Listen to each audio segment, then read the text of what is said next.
it's private. All right, so me and Katie back again for authentic connecting, having these authentic conversations with one another. And well, we didn't wait to hit record.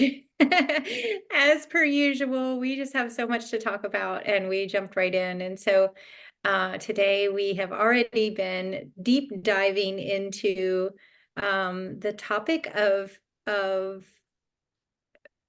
business and how we show up in business and wanting to do the things that we're good at and not wanting to do the things that we're not good at, and how do we accelerate, reach more people with what we are good at, where we're gifted, and yet still do the things that we're not gifted. Yeah, and what we are recognizing through this conversation is there's definitely a need for both, a need for the what we consider business activities, such as promoting, getting the word out, um, finding new places where the message might be helpful,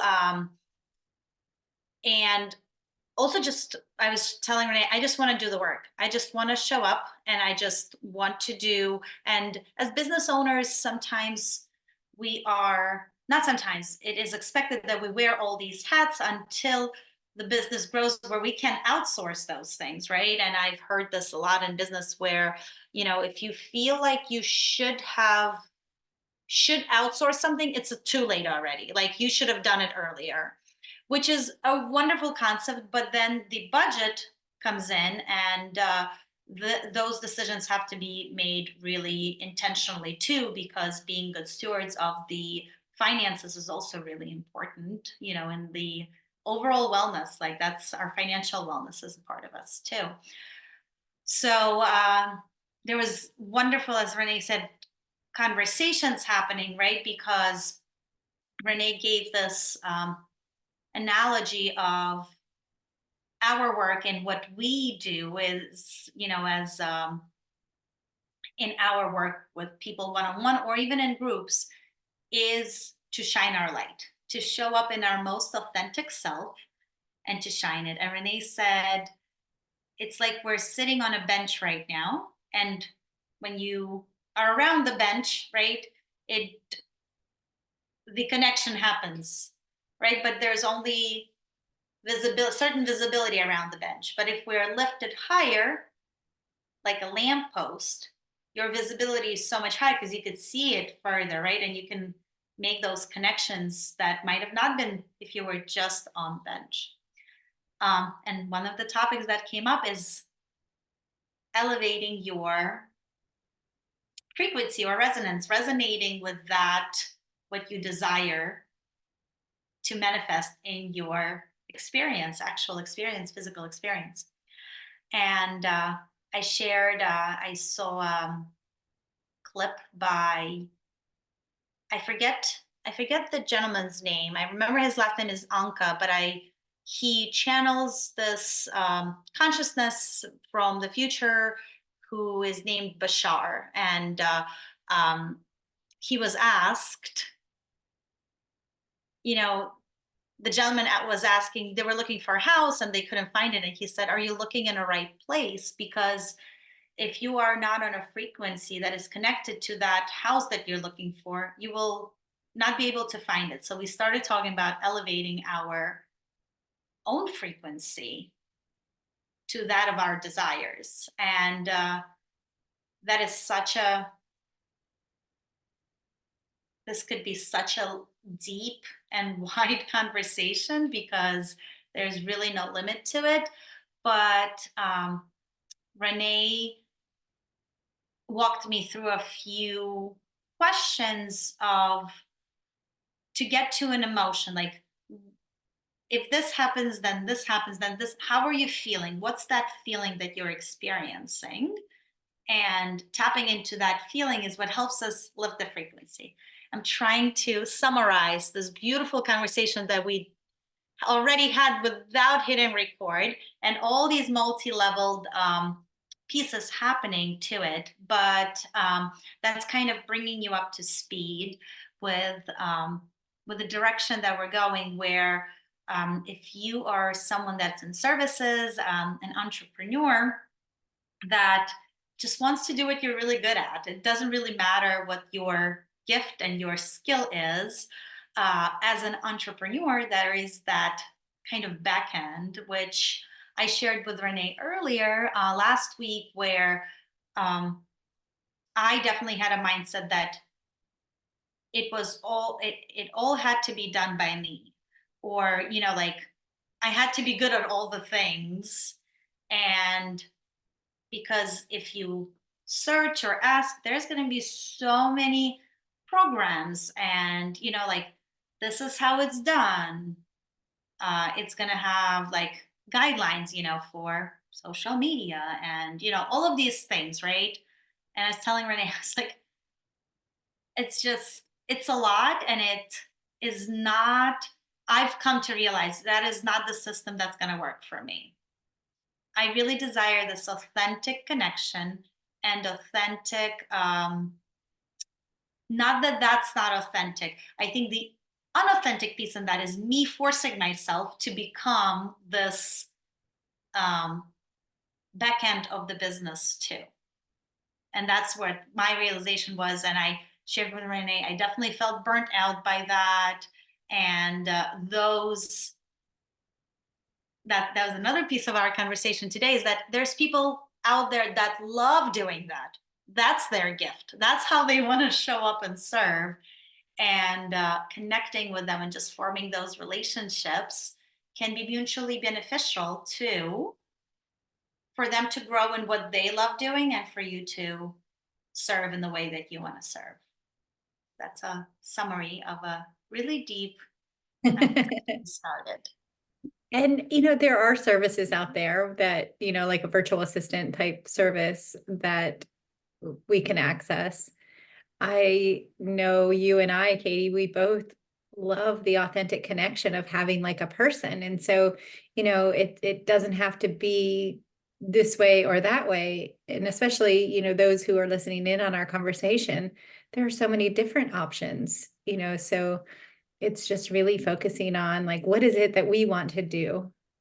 And then all of the other things are necessary, as we're talking about, like they're all necessary.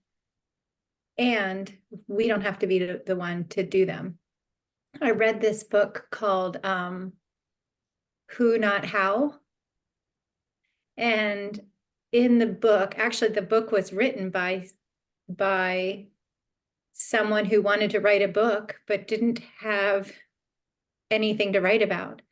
And he partnered with someone who was a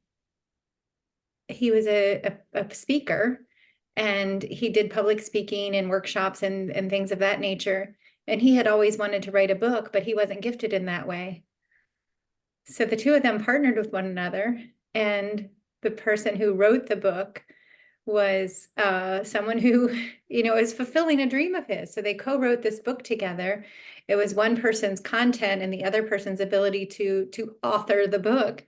And it just was such a magical expression of like, you don't have to do all the things. And throughout the book there's many examples of finding your who. So it's the who, not the how, that you focus on. So if you have the idea that you want to create something or you want to do something, and then you start going down that mindset of like, oh, I can't do that, I don't have the skill set. And you and I are habitual learners. And so we just try to figure it out ourselves so we can do more. But what we are finding is that it extinguishes our enthusiasm and puts a pot over our light, right? So that our light can't shine because we're so, I don't know, buried is how I feel when I'm doing all of these tasks that I don't really want to do, but are necessary. And it's really a disservice to ourselves and also to those that we are meant to serve with the light. But focusing on the who and not the how, just finding the right people. Yeah. And we are looking at it right now through the lens of business, but that is true in anything, in Yes. any partnership. Oh, yeah. Oh, yes. Here's a great example. Oh my gosh, this gets me so excited. So I had this friend that I worked with years ago, and just such a lovely person. I'm not going to say her name here just to protect her privacy, but just such a lovely person. And she was fortunate to have she owned through her ex-husband an apartment building in Manhattan. And her and her daughters lived in one of the upper apartments. It was a really large, actually, their apartment was larger than my house. And she worked just to get out of the house and have fun. And I thought, oh, how amazing is that? Um, and then that's the dog scratching at my door. Um, but I asked her if she hired a nanny, and she said, "Oh no, I don't have a nanny. What I would never hire someone to be with my kids. I want to be with my kids." She said, "I hired someone to do all the things I don't want to do: laundry, shopping, cooking, driving the kids from A to B, but not any of the things that she wanted to do, she got to do because she was able to hire someone to do all of the things that she didn't want to do." So that I just wanted to share that example because Yeah, right, that's exactly what we need to do in our business. yeah, It was so beautiful. I love that. Yeah. And I think another thing is that we might be aware of it. We might be aware of that, uh, that being available, right? Um, that help, that partnership, whatever we're looking to outsource, so to speak. Um, but then, like you said, Renee, like, oh, I can learn it myself, or it's now through this conversation, I realize that that could be a limiting belief and limiting way of thinking because, and also there's so many dimensions to it, like that we talk often about community, right? And only in community something like this can happen. Because if we take on that, I can do everything myself, we don't need community. Yeah. We feel, but oftentimes what happens is burnout from that, right? So I think it just shows over and over that it is needed. The right community, the right partnerships. I just, as you describe somebody doing that they love, helping you do what you love, sounds like utopian, right? And Yeah. like hard to even imagine in the world where we are more kind of um, exposed to, get education, get this work, like that kind of like, there isn't really a lot of um, community, like maybe apprenticeship or even like apprenticeship in a ways that is not in like trades, where it is community required. Like we've definitely had a lot of as a society move into complete independence. And when you were talking about the mom raising her kids with that too, right, with that thinking of um, that you do it all. Hmm. And if you're a stay-at-home mom, why would you outsource all these things? But that's like a job of I don't know how many people. And I recently saw somewhere that it said that a current, based on today's salaries and rates and all of that, salary that a stay-at-home mom would be getting, or like expecting to pay if you were to outsource all of her things, was $240,000. Mm. Yeah. So that tells that there's definitely a work for more than one person, Yeah. especially in the type of work, like it's a physical work. It's not like a thinking, you're like sitting, thinking of, like strategies or ideas, right? Like, no, this is like feet on the ground kind of work. Like, so you can't substitute it with like less people. No, there's like more people. Yeah. And the thought of like blessing other people with with the ability to have work, so your area, so say your area of genius is has an hourly rate of 125 an hour, and you're cleaning your house, and and when you're doing those tasks, you're taking away from your potential to do the things that are your gifts. And so say that those things like cleaning would be $30 an hour. And so you're over here doing a $30 an hour task where your area of genius can earn 125 an hour. And by you releasing that cleaning part and hiring someone else to do it, you're actually blessing their family. Not that one has a greater value or lesser value, but society has assigned different monetary value to different jobs. And so in that case, you get the opportunity to work more in your area of genius where you get filled up. And then you get to help somebody else, whether it's cleaning, whether it's your social media, whether it's, something else. But by shifting our mindset and thinking about it as a way of, we're letting go allows freedom for ourselves to really just be in that area of genius, but also to bless somebody else to be able to give in their area of genius as well, and then help their family and help fulfill some of their dreams. Absolutely. And I also feel that, to add on to that, is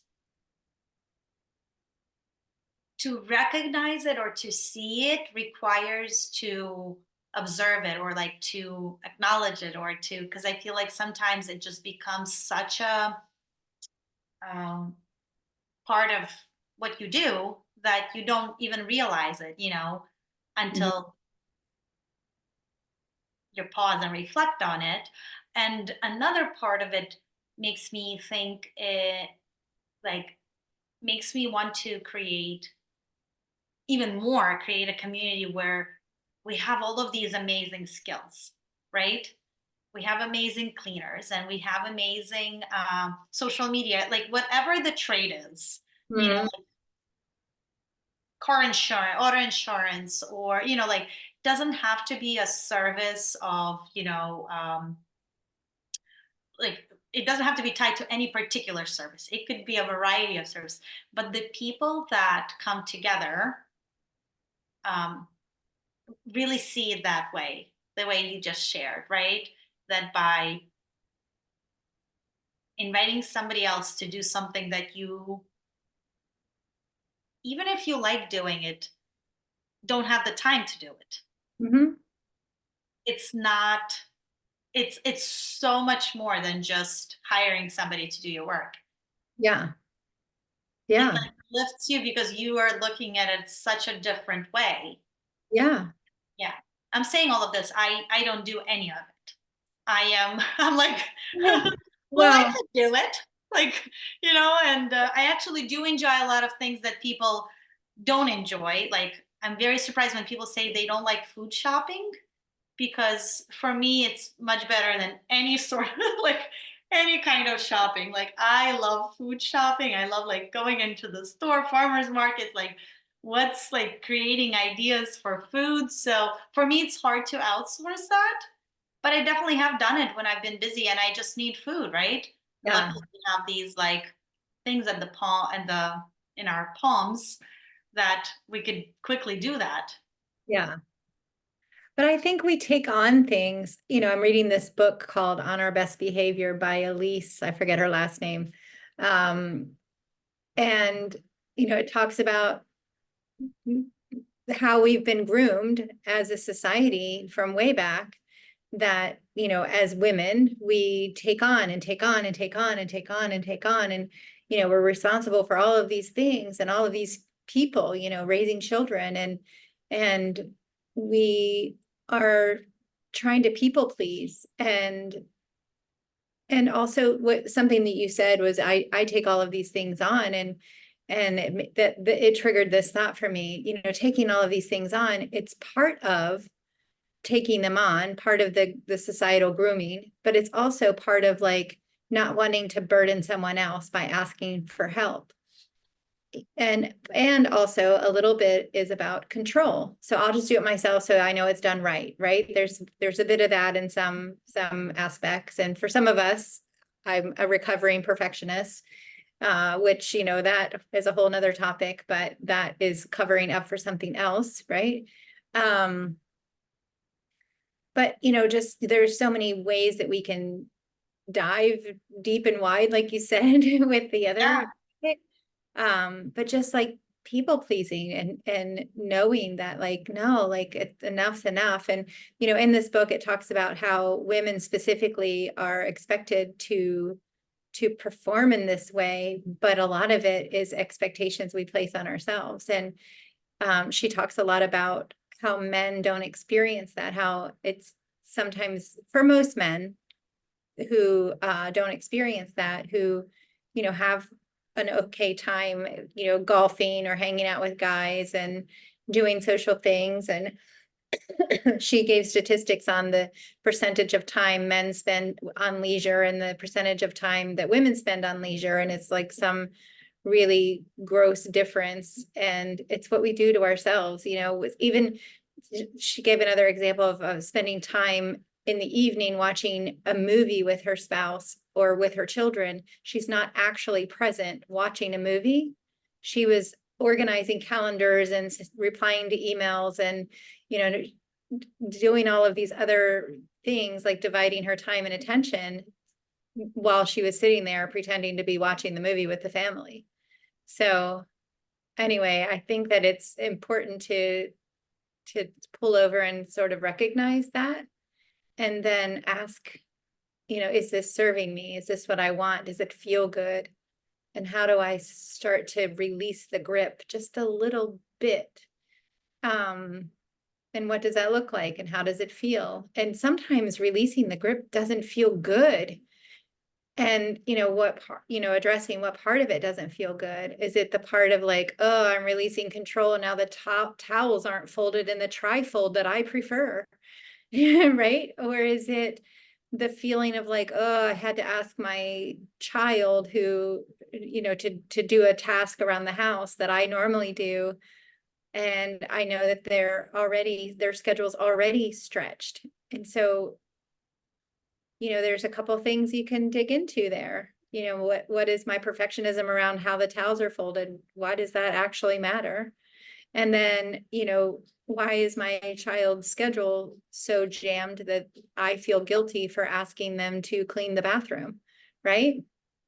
So there's lots of things that we can weave in and out of there, but it's just like, just notice how we feel, notice, we talk about this authenticity and how do we show up authentic for ourselves. And I think at first is important to just take a pause and ask questions like, what feels good? What areas feel good? What areas don't feel good? Where do I feel burdened? Where do I feel light? And then dig a little deeper. Yeah. And if we create, like you said, that culture in our home of busyness and everybody's busy and the mom's so busy that she's not able to enjoy a movie because she's doing the calendars, um, we won't be able to notice it. Yeah. We will, I mean, there will be signs. We're just going to be, either physically exhausted or mentally exhausted, emotionally exhausted, right? Unhappy, insert thing here. But then it takes that one step, like not accepting it, right? Like it can't be this, right? Like there has to be another way, Yeah. right? There has Yeah. to be another way. But if we don't have that like moment to pause and actually acknowledge all of it, we're just going to keep in the cycle, in the loop. Yeah. And it And impacts every relationship around us. every relationship. I mean, you're probably have a strained relationship with your partner. You know, maybe intimacy is low because you're always distracted. And maybe there's some resentment because the fact that you're carrying all of that weight, and you know your spouse wants to be playful and you're like, I can't even, like, my brain is still like, you know, doing Oh, all the right. things. Yeah. Yeah. And then, you know, are you present with your kids? You know, are you actually present, or are you thinking about like, oh, I got an email from your teacher, and did you clean your room, and oh, you need your soccer shorts for tomorrow, and I got to pack lunches? Or are you actually like, how really was your day? You know, Yeah. it's impacting relationships, but the most important one is the one with yourself. You know, when you're pouring everything outside of yourself, um, you're really not paying attention to yourself at all. And I was listening to a podcast and it was talking about, you know, when you're giving outside of yourself all of the time, you know, we're all of these things that we're dividing our time. You know, if you think of your time as a pie and you're dividing each thing that you do as a sliver of the pie, and then you don't give any time to yourself, you're causing like this imbalance, and you're causing an imbalance in energy as well, and then it creates a wobble within, and so you know it's important to give that time to yourself and have an authentic relationship with yourself. And man, it's hard to do, but it's like taking one little baby step back, Yeah. one at a time, but it starts with like awareness. It starts with awareness. And then I feel like oftentimes that relationship with self is viewed as self-care. So maybe it's, like insert whatever. Self-care has become a really like big like buzzword and like things promoted, right? Like as self-care. But until you have that like awareness Mm-hmm. of looking into what that, all of those things could be tools. But if you're just going to check like that check mark, oh, I did self-care today, nothing's gonna like there won't be anything to grip on. Yeah. It's just gonna be another thing on your checklist. Yeah. And I feel like I keep thinking of community today, like, Mm. and that's why it's important to have people that you trust and that you know they have your best interest in mind. And it's not always friends. It's not always, like childhood, like it could be a friendship, but it's doesn't always have to be that. It could Mhm. be a professional relationship with somebody that's helping you come into that state, right? Whether by creating a safe space for you to share, so it could be therapy, Mhm. right? But it might, so the community, and surround yourself with people that you trust, whether it's a house cleaner or somebody that could coach you or offers a service that is what you need to come into that awareness, is so important. And as you've shared like this one way of being where you're feeling like I have to do it myself, or nobody's going to do it quite like that, right? Another piece could be like, well, I can't invest in that. That's like, why would I? I'm free and available to do it. Why would I pay somebody to do it? And then there's another one, if you're ready and you don't know who that could be, right? Like who could it be? And I think like now as I'm saying it out loud, I trust that if I'm being my most authentic self, those people will come along too. Yes. But I have to be that. So that's my work, and that's the work of that light, right? And just yourself coming into your authentic self. Mhm. Yeah, and then knowing what you desire, not what you lack. but what you desire. And so, I don't lack social media skills. I lack the desire to do them. And, but, but what I desire really is I desire to have someone who feels fully excited about social media and fully excited about what I have to offer, and Yeah. who can come alongside of me and with that excitement and enthusiasm, just like come in, like merge alongside Mhm. of me and do my social media part. Yeah. And they're excited and they're joyful. And then the fruits of their labor generate clients that need my expertise in whatever area they're seeking. And then the reward for the person doing my social media is that, oh, it's working. What I'm doing that I love is working. It's feeding the funnel of people that are being helped by Renee. And so I'm going to keep doing it because it's working, it's working, it's working. And so it's like gratifying and fulfilling, gratifying and fulfilling. And it looks like this, like it's me and this person who's doing my social media, but it's actually like this, like, because there are so many people that are coming in as a result of it. And then if you think about the ripple effect from that, the people that I help or the people that you help through these people that help us with social media, their families are helped. They're helped, and then their families are helped. Their friends are helped because they get to learn and grow and change. And then that new version of themselves gets to show up and touch all of those other people. So it's just like this rhythm that happens, this rhythm of goodness that gets to flow.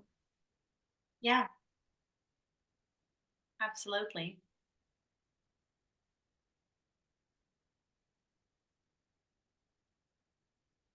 It seems, as we talk about, so easy, right?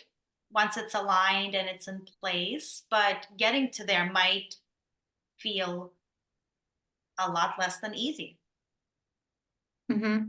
and it's definitely going to feel like there's going to be all the things, like you said, the perfectionism, the control, the um, uh,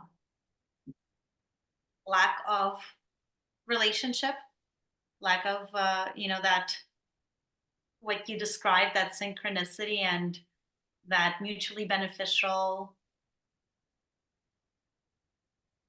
That's going to take time. It doesn't have to take a lot of time, but it will, getting there is worth it. I think that's what I'm getting at. Like, not settling for, I should be doing it myself, or here's a person that doesn't really click, doesn't really get what I'm doing, right? But I need, insert the blank, whatever service, right? And Mm-hmm. that's true for any service, right? Whether it's a manicure, right? If a person doesn't get what you want, there's no way you're going to be satisfied with the service, because you don't under so it's so important, back to that authentic connection, Mm-hmm. the person Yeah. being good at what they do and just so excited about, like you said, what you do. Yeah. Yeah. Yeah. And coming alongside in service. And it doesn't have to be a forever thing.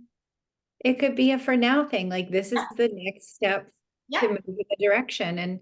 And it could be the same for all of the people that come alongside. Like it's a Yeah. fit for now, but because it's a moving thing, it's energy, and energy is constantly moving. And so it could be like, wow, this is working for now, but I've grown and changed. And so my needs have grown and changed. And so the person who is serving in that capacity no longer fits. What my needs are now have outgrown the scope of their skill set. And so next energetic level that comes in, the level of clients that I first started working with when I first started coaching was different than the kind of clients that I'm working with now. And had the clients that I'm working with now, had those come to me 5 years ago, I wouldn't have been ready. So, we're exactly where we're supposed to be, and the people that are supposed to come in are coming in exactly where we are. Yeah, And we elevate the elevated clients and the elevated people coming alongside of us will come in at the right time. yeah. And, and the part that's the hardest, I think, is allowing that and giving up perfectionism. You know, I shared last time we connected about the more faster. And truthfully, I couldn't handle more faster a lot of the times. So it's in just the right time.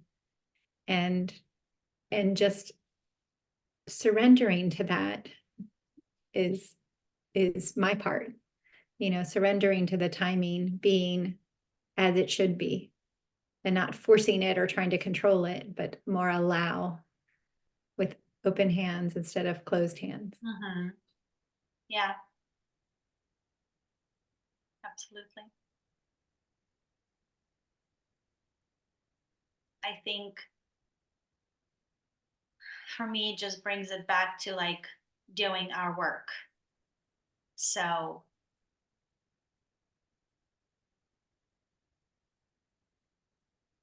we can accept the timing, right? And accept the speed and what's coming, right? And back to that vibration, Mhm. right? Yeah.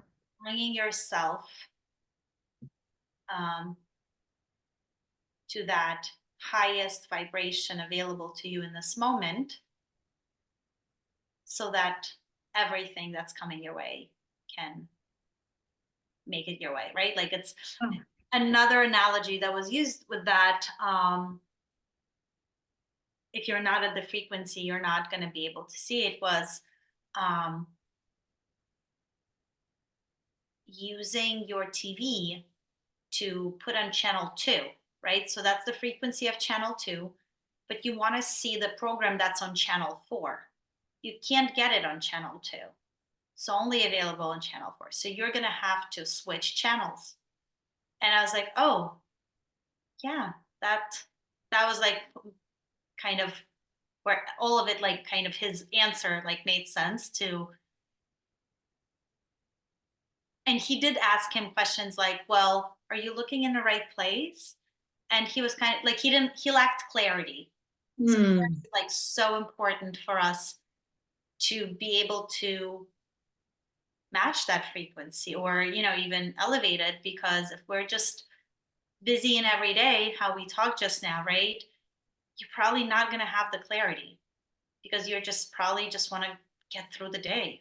Yeah. And Yeah. we've been there, and we will have days like that. Mhm. We'll have the days like that where you're gonna be like, that was a doozy. Like, wow. Maybe it's a day where you just can't bring, like, maybe you're grieving for whatever reason, like that day, right?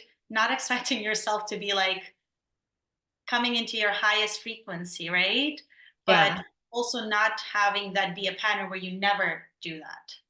Just never do. You just go through days and they're just kind of like, Yeah. Turning the page on the calendar. Those desktop rip-off yep, calendars, that's what it feels like sometimes when you're in yep, that state.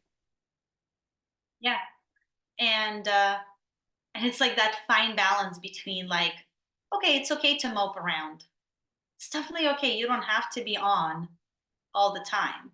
But I think it's the awareness. Oh, today I'm moping around because that's what I need or what I feel. Right? We don't have to like pretend, right? It's going to be unauthentic to be like, "Oh, yes, I'm great. Yay." Like, and I think we talk about it a lot, the cultural, right? Like the social thing, right? That interaction of how are you? Fine. How are you? Fine. Okay. Like it's just so um like not even thinking about it, right? Yeah. Where you're not going to go to a store and start getting into a deep like with a cashier, like, well, actually, when they ask you how are you, right? Who are you really? Yeah. Yeah, but you might, like some people just need to be heard, and you would be like, oh wow, this is a lot, like like they're just kind of like Mm. getting it off, but it's they're not really serving them because that just means they don't have another way. Or they don't have access or trust. So Yeah, they don't have access to how they really feel. How are you really doing? yeah, Or they don't trust you to say because they don't think you can hold what they really want to share. yeah, Yeah. And both can be true. And yeah. that's something that's earned. I And also, I wanted to say too, like what you were saying about like tapping into that frequency. I wanted to come back to that, that part about Bashard asking, are you looking in the right place and getting to that frequency? That sounds so hard for people. Like, okay, well, so you just say get into the frequency, but how do you do that? right, And that part, I think, is where people get stuck. And so I think that guiding people in how to do that, and you and I know you know how to do it. I know you know how to do it, and I know how to do it. But when we're in our own stuff, yeah, sometimes it's hard to get there. And so yeah, having a friend and someone that you authentically trust that you can guide you through, like, okay. And so I just want to share if that's good for you to for those who are watching and that don't know how to raise their vibration. Just I just want to share so simply that it's just it's really what it is. It's the feeling that you will feel when you have the thing that you feel like you're lacking in this present moment. So if that is a house in this place that looks like this, like literally create that in your mind with your eyes closed and see yourself there and feel what it feels like to be there in the house. What will the kitchen look like? Where will you eat your breakfast? Like literally put yourself there and feel what it feels like. That is how you get to the energy frequency of that thing. In a relationship, what does it feel like when you're with the ideal partner? How will they support you? How will they show up for you? What will you do for fun? Feel all of those emotions when what it feels like to have the thing that it is that you desire. Then that's how you get to the frequency. And then, excuse me, then you practice it. You practice, okay, today I'm going to take just 3 minutes and I'm going to feel that vibration of the house that I say it is that I desire. And then the same with the relationship or the same with business, whatever it is. And you just practice the frequency. Then you're more often vibrating at this higher frequency for the things that you desire, and they will line up. And that's not to say that you won't experience the other things. Like we know this. You will still experience days that you're down in the dumps, the days that you're experiencing sadness or loss or whatever, all of the other feelings that are part of being human. And you'll be able to hold those authentically. Like today, I feel sad. And today, I really just want to be in my bed. And today, I just want to eat popcorn and watch a sad movie and force tears to come out of me because I really want to dump this. And that doesn't mean that you're depressed. It just means that you're experiencing sadness or sorrow. And then tomorrow or in 2 hours, you can go back to like, okay, well, what is it that I want to feel? I want to go back to feeling this higher energy and vibration. Well, how do I get there? It's through feeling. It's the same thing. It's through feeling. So sit in a moment, feel what it is you want to feel, tap into the things that get you there, feel them, and you raise your vibration. So there's an exercise that I do to help people that um, struggle with feeling love. And oh God, it makes me so sad when someone doesn't know what it feels like to feel love. Anyway, I walk them through what it feels like and, finding sometimes you have to dig way back into the past to find, a puppy that they had in their childhood. And what did it feel like when they got off the school bus and the dog greeted them and jumped on them and licked their face and they rolled around and, just get back to that feeling and then use that feeling anytime they need, like that feeling of love or comfort or excitement or acceptance or whatever, just, reminding people that you have felt this and use it wherever you need to. You can tap into that vibration whenever you want to. So that was really long, but I just wanted Oh, to it's put over wonderful. because a lot of people don't know what that means. They hear it and it's kind of buzzy right now. And I think that it makes people feel like they're lacking something because they don't know what it means to raise their vibration. Yeah, absolutely. And it reminded me as you were sharing the exercise that you do, reminded me of loving kindness meditation. Mm. Loving kindness meditation, it starts with thinking of a person that you love unconditionally and then experiencing that feeling and extending it to yourself as a part of the exercise. And then you extend it to uh, maybe somebody that you know that is a neighbor or somebody you don't know really close, extending that kind of love to them. Mm. And then a challenging one, thinking of somebody that you have a challenging relationship with and seeing if you can extend it to them. And you're just laying down and you're just kind of running these like scenarios and just realizing, like how easy it is maybe to do that for somebody you love. You're like, oh, so easy. Oh my goodness. But then as you turn it to yourself and then you go to somebody you might not know, somebody that's challenging, and then like maybe thinking of like a group, it changes, yet it's the same feeling. Mhm. It's just through a different lens. Yes, and you get to observe how you evaluate who's deserving of that love. And Yes. and oftentimes doing something like that, the hardest person to give it to is yourself. And there's an opportunity like to dig into that a little bit with, Yeah. when you were doing that loving kindness meditation, where did you feel the most resistance and your ability to give it? Yeah. And then let's unpack those things. Yeah. Yeah. Hmm. I also love always sharing as when I work with clients, either in a group or one on one, when we do kind of a check in, physical, mental, and emotional. I always like to say that no feeling is bad or good, right? It just is. Just like you said, having a sad feeling, feeling sad, feeling um, grief, like it doesn't feel good maybe, but once again we're assigning that, what does it mean to feel good, right? Of course Right. we crave more of those euphoric, love, joy, just like you're like, I love this. Mhm. But the reality is we're going to experience both. There's no way, and if we force ourselves only to experience good emotions, that's not authentic. Mhm. So if we set an expectation, we're going to experience all of them, and we might not even, well, definitely don't have control over it, Right. what we're going to experience. We're going to experience all these. They're not good or bad. They're just exactly what you said. They're pointing us in a direction, right? If something makes us angry, there's a reason for that. And like you Yeah, said, just might be worth information.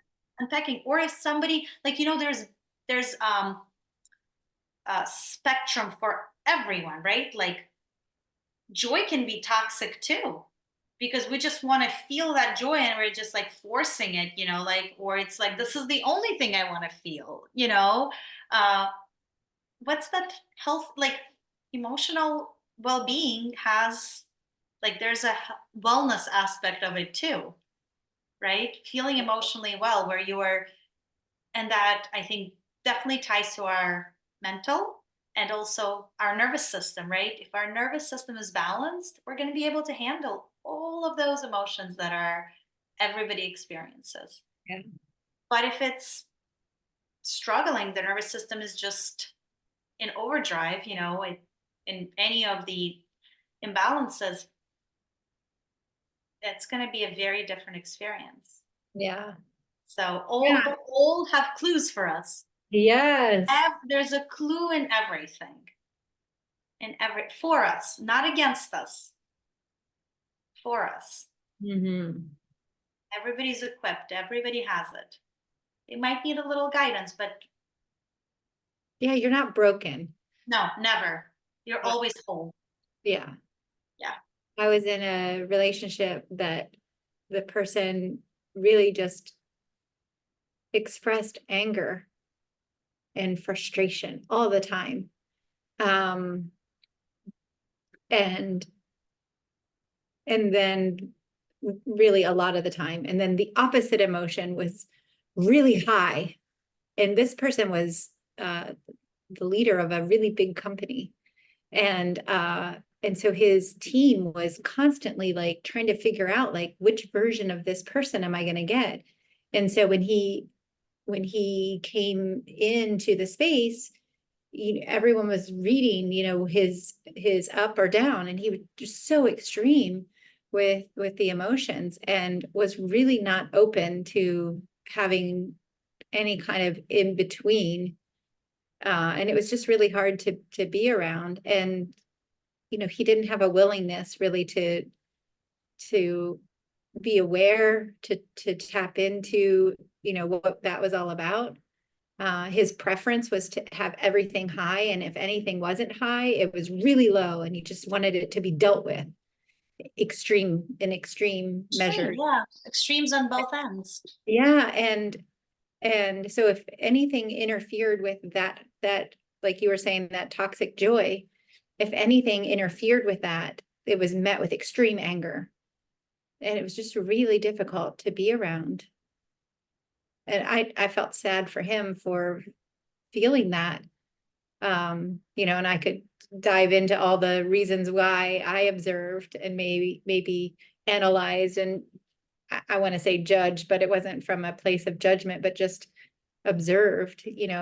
I was able to have some access to his childhood and some of the caregivers around him when he was being raised, and it seemed like there was like this grandiose uh attitude towards him as a child, and that pumped him up so much that everything had to be so grand and so great and so wonderful all the time. And when it wasn't, um there was a complete opposite reaction from everyone who was supporting him. And so anyway, I just set up this dynamic. But anyway, when you were saying that about like toxic joy, this person came to mind, and I got to have a lived experience with that for a period of time. And it was really difficult to be around and to manage.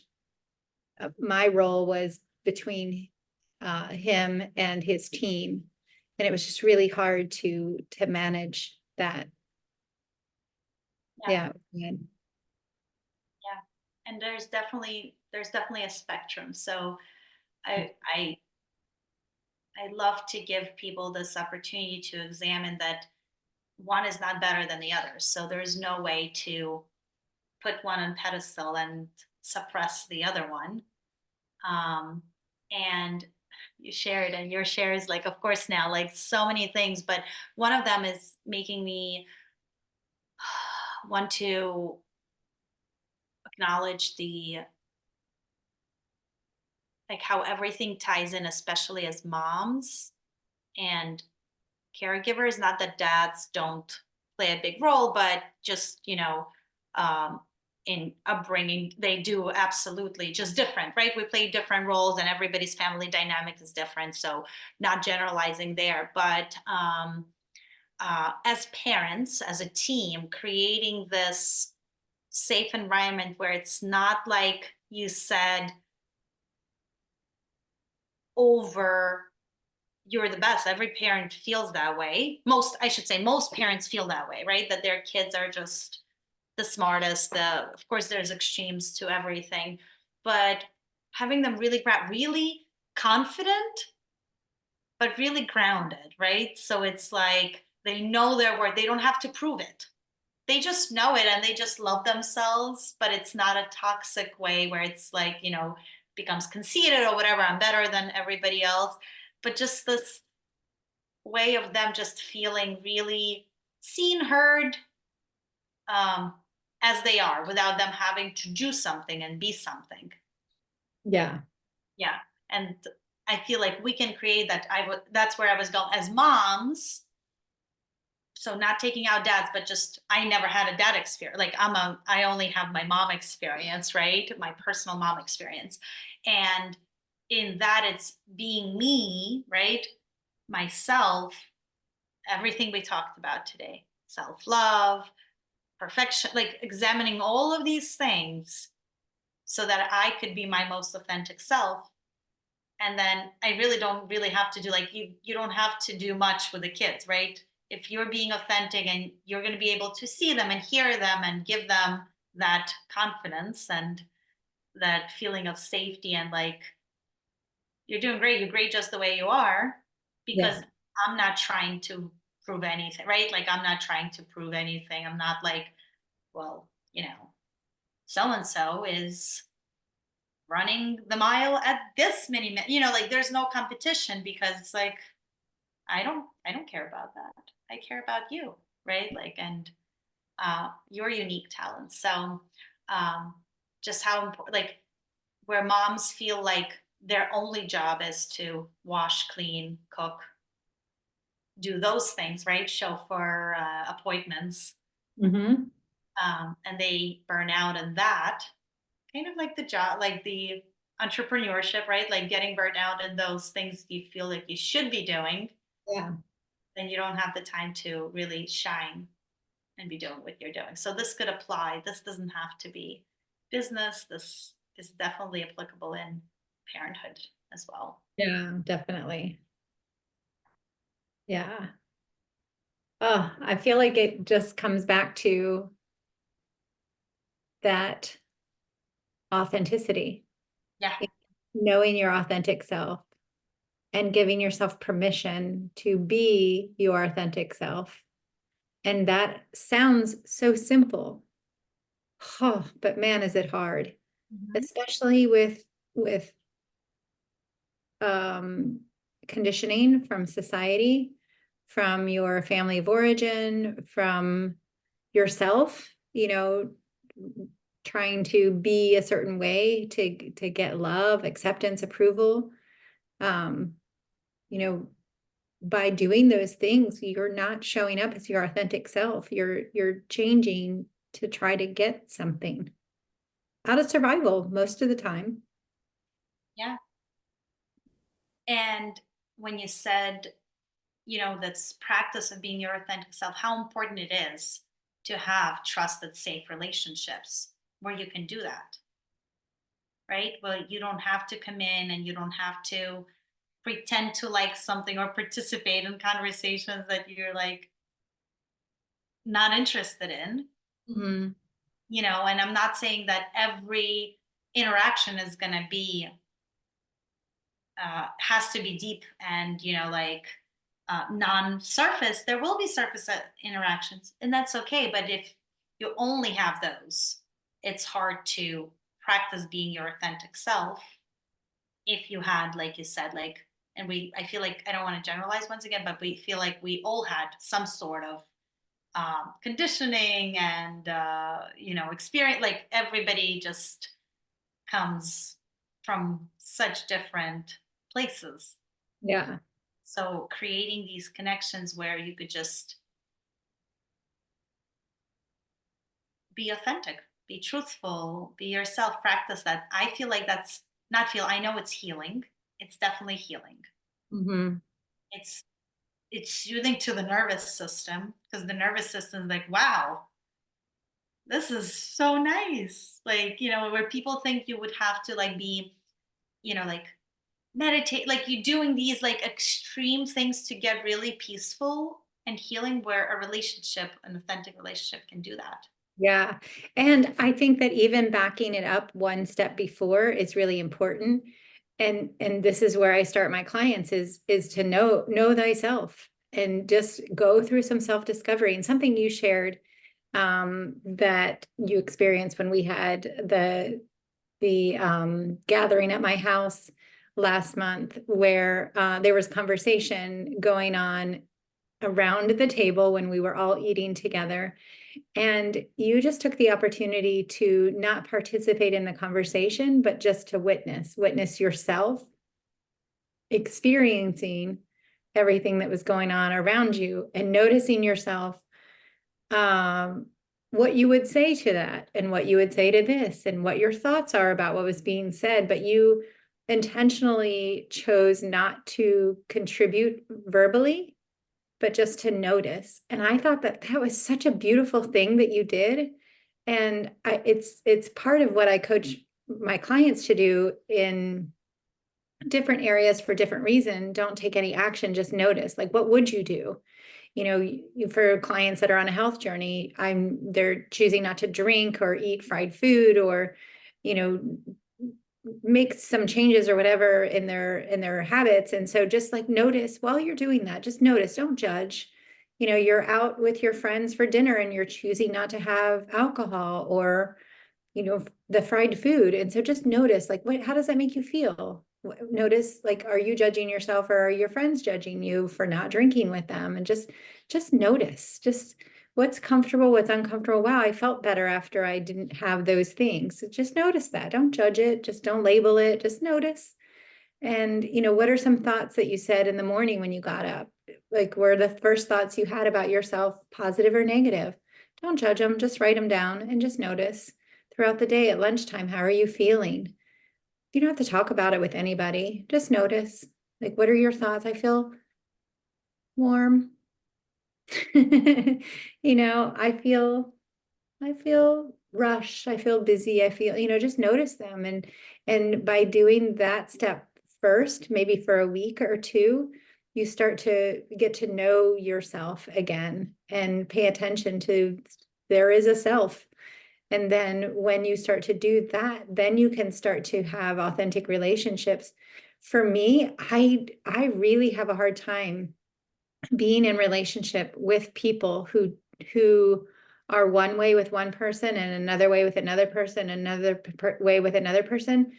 I actually was married to someone for 20 years who is that way, and it makes you feel like you don't know who you're getting. You're really getting an actor. They're acting a certain way. There's a public version and a private version, and it just it's really hard to navigate a relationship like that because you never know what role they're playing. And I just don't want to be in a relationship with people like that. And so I feel I can help people with this. And the way that I can help people with this is through just awareness, like create this awareness. And I just think it was so beautiful how you expressed that you practiced that in that setting that I was in with you. And yeah, I think that's really cool. And yeah, bringing that into like what you were saying about authentically connecting in community, it starts with authentically connecting with ourselves. And how do we do that is through knowing ourselves. So that was a really long weaving road to acknowledging what you were saying, but I Yeah, think it's important to like wheel it back a little bit. yeah. And you know, it's definitely building confidence in being comfortable, not to have to say, you know, like, because that's not, you know, usually conversations happen and you need to, there's no need to, you need to, you know, contribute, right? But also the quietness helps you become a better listener. You can Mm, actually listen, right? Like, and it's this listening to listen, not listening to respond, yeah. right? And just recognizing that I'm like, I can just listen. I don't need to respond. And what I love about these conversations, we have pauses, right? And we don't have to fill it in with anything. You could just pause and just feel everything, just, you know, like it doesn't have it. Most of the time it is, we're back and forth, but there's definitely pauses that we take.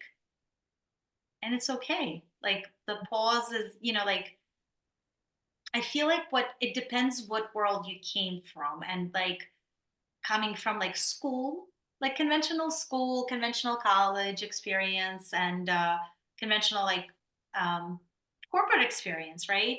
Mhm. There's usually no pauses, right? It's like very rushed, kind of get to it type of pace, right? And then you step back and you're like, well, why?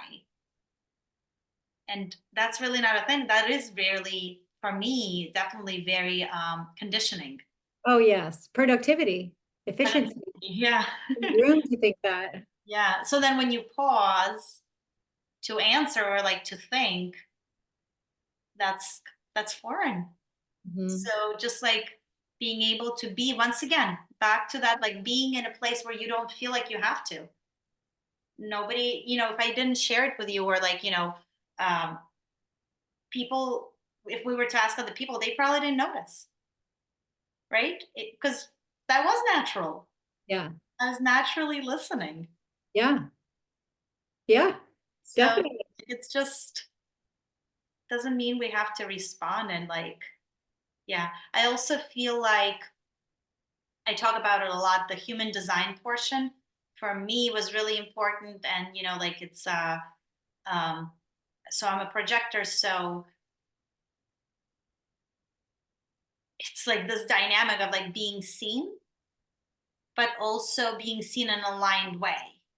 So being like waiting for invitation and being seen, like it's like this common. So like, and just I remember reading through that, and like a lot of things were like, I was like, I don't know how to do this, but like knowing when your advice or even perspective is needed. Like I don't have to share it all the time, and it's okay.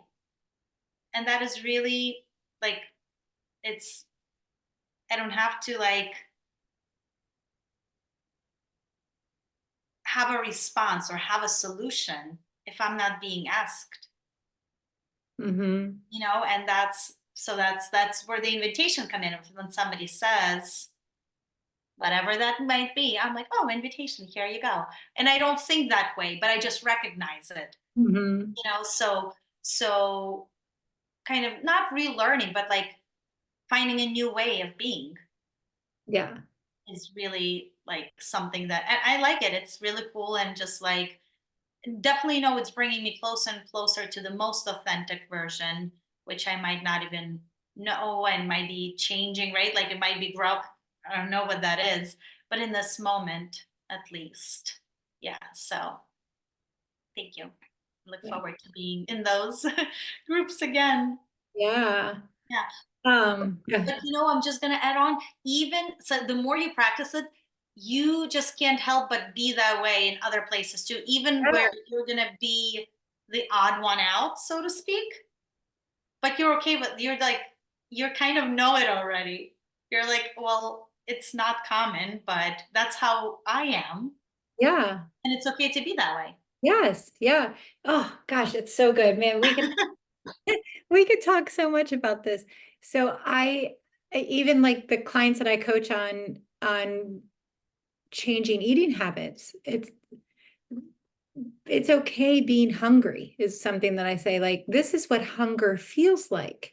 We live in this instant gratification situation. Thank God we're fortunate enough to have this kind of access to food. Most people, and specifically the people I work with, all have access to food anytime they want.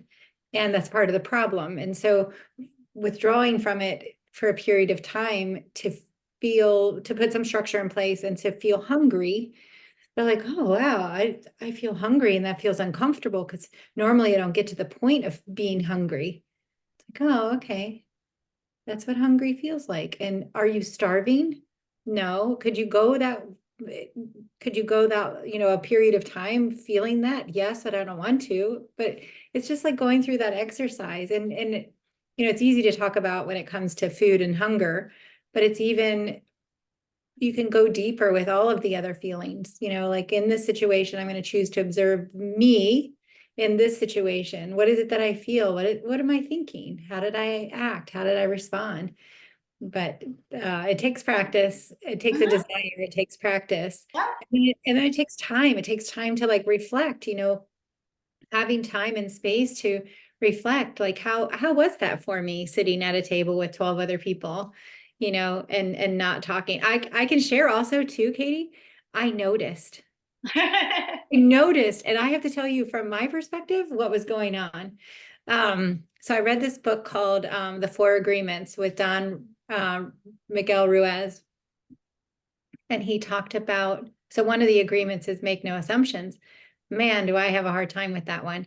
So I thought you were quiet. I noticed you were more quiet than normal. But it was a room full of people that you didn't know. There were a few people that you knew. So, just noticing that. But I started a dialogue of my own about your quietness. And I was so thankful that you circled back and shared with me like your intentional quietness. And then it was just really funny to me. I witnessed my own judgment. That was another one. So make no assumptions. But so I assumed something else, and then I caught myself because I am in practice of observing my thoughts. So I caught myself making up this story, and you can make up any story you want, right? And so I was making up this story that something was wrong, you didn't feel comfortable, that maybe something happened on you. Like I'm making up like different versions of the story. And then I was like, stop, just stop. And my intention was to circle back to you to check in. Like, was everything okay? I noticed you were quiet. And that's really what should happen, is just I noticed something was different. Is everything okay? And then that's an invitation, an opportunity for you to share. Yeah, I was just practicing being human over here. And today I wanted to wear this observation suit. And Mhm. and that's Yeah, fine. But it's just so funny because I'm also in this practice that I noticed. And then I yeah. noticed what was coming up for me. So anyway, it was fun. I I hope love that. And you it know what? Here's us building on it. helped you. Being authentic self was helpful to you, Yes, it right? was. Yes. Because if I just remember, because we also had just such a beautiful, I don't remember what, 2 hours, an hour and a half before dinner. I was just at such peace. And it was just like, not that I wanted to fall asleep, but it was just like this, like peacefulness, like everywhere. And it was just so joyful not to talk. Mm. Not like, and I did talk, I did share, like I did have conversation, but to talk just for the sake of talking, just to like, I don't know, say things, just to make sounds. Like it was intentional. Hmm.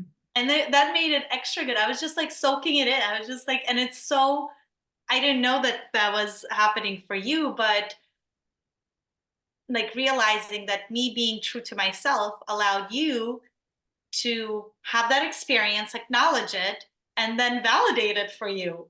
Mhm. Where it's like, no, it was great. It was, like intentional. You're like, here I am. And another thing I always remind myself is our mind is really great at making stories, right? So great. That's what it does. It makes stories.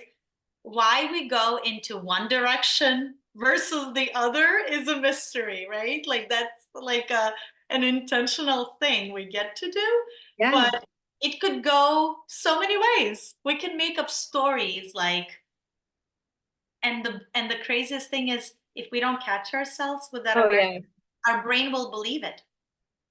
It will be like taking it like it's truth. It's just gonna be like, yep, It's so that's true. exactly what happened. This is the truth. Yeah. And then we start believing it. And then even worse is we tell somebody else the story we made up. And then it does become their truth, right? Yeah, Oh, yeah. wow. Wild. Wild. So observe our thoughts. That's where we're ending, I think, Let's today. do it. Yeah. Do it. And I Um, know we jumped into it, so we didn't take like a moment of this mindfulness that we're talking about here. So before we part ways, let's just let's just take a breath and just acknowledge what we're feeling right now, check in with our thoughts, check in with our breath. Maybe there's an area of tension in the body somewhere, checking in with that, releasing that through breath or adjusting yourself. And then just checking in with the heart, what's on it today, in this moment, I should say.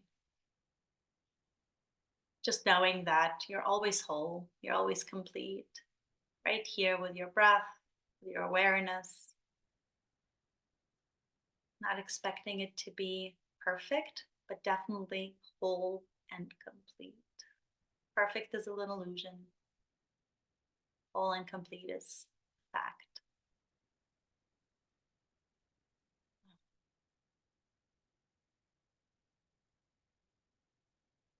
Thank you for joining us. We're going to keep these conversations going. Free to share, reflect, chime in.